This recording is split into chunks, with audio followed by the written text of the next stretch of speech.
When we think about investing, our first instinct is usually to try and predict the future, right? To guess what's going to happen next. But what if that's the wrong way to look at it? What if instead of predicting, the real key is to simply understand the system we're all operating in?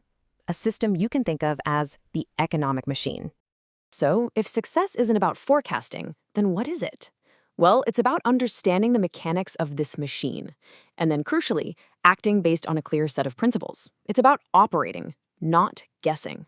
So let's start there. Let's begin by looking at the machine itself and figuring out what truly drives it.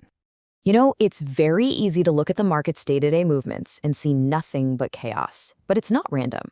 Underneath all that noise is a system driven by deep cause-and-effect relationships that have repeated over and over again throughout history. The real skill is learning to see those patterns. So what are these drivers? It really comes down to three fundamental forces. First, there's productivity. You can think of this as the slow, steady engine pushing everything forward over the long run. Then you have debt. Debt is what creates the cycles, the booms and the busts. And finally, there's human nature. And this is the key, because our own emotional reactions are what ensure these cycles keep repeating.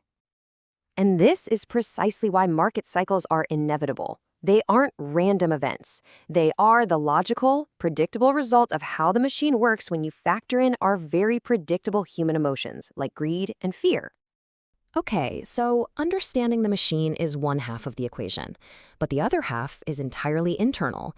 It's about cultivating the right mindset to operate within that system. In many ways, how you think is far more important than what you think you know. This brings us to the single biggest mistake people make. We believe what we want to be true instead of what is actually true.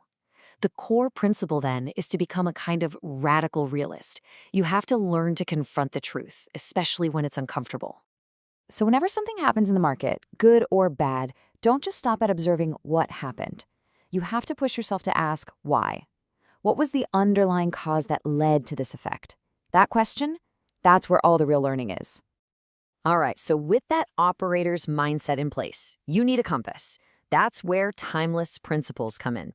Think of these as your universal rules for navigating the machine, no matter what it happens to be doing. And your most important tool is diversification.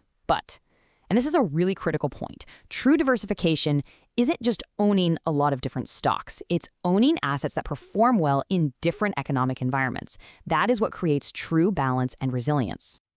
It's also important to separate risk from volatility. It's easy to get fixated on the daily price swings, but that's just volatility. Think of it as turbulence on a flight. Real risk is the permanent loss of capital. That's the plane going down. Your main job is to manage that real risk.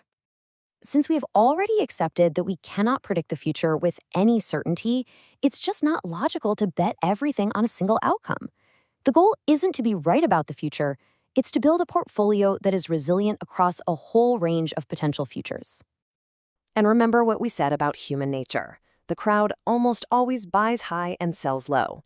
This is a function of emotion, not logic. Truly great investing requires you to think independently and have the discipline to act on that thinking, even when it feels lonely. So we move now from the mindset and the principles to a concrete process. This is how we take the philosophy and make it practical.